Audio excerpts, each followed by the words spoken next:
I've lived on the island for 13 years. I wasn't born here.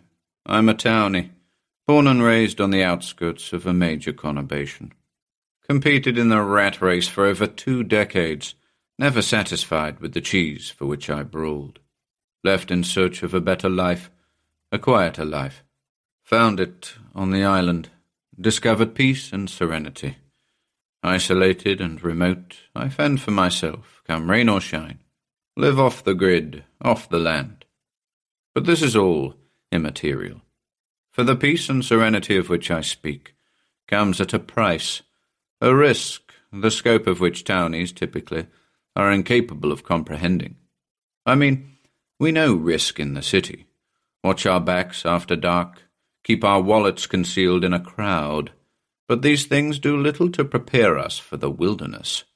The secrets of the barren plains, the windswept rocks, the tumultuous seas, the things that dwell in the shadows, lurk in ravines, linger in deep waters. Terrible secrets, horrifying realities. Such concepts dwarf the pedestrian concerns of the townie. Far too preoccupied are we with life goals and domestic mundanity. Oh, how petty it all seems to me now, how trivial, pitted against the nature of life here on the island. There are 2 of us at the bothy, myself and Io, my border collie, my only companion here on the island, aside from the herd. Neighbours a few, most of them were born here, with the exception of 1 or 2 who, also like me, escaped to this desolate place, compelled by the stark tranquillity it affords them. When the ferries come in, we might be seen gathered together by the wharf, trading wares, acquiring supplies. But all too soon we're retreating to our solitary homesteads, seeking shelter from the oncoming night, fearful of what it might bring. That's how it is now, at least for me. It's not as though I wasn't warned. That price, the risk associated with living here, I was told manifests itself as something unspeakably terrible, a creature ancient, wise, and inhumanly fierce. That's one of the reasons dogs are kept here.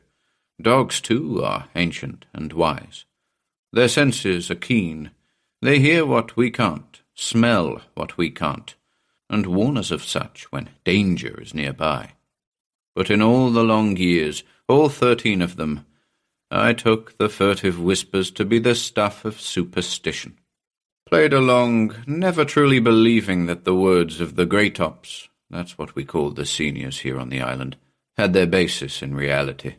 Such ideas belong to folklore and the fiction writers. Or so I thought. Never took it seriously, until that night, the night it came.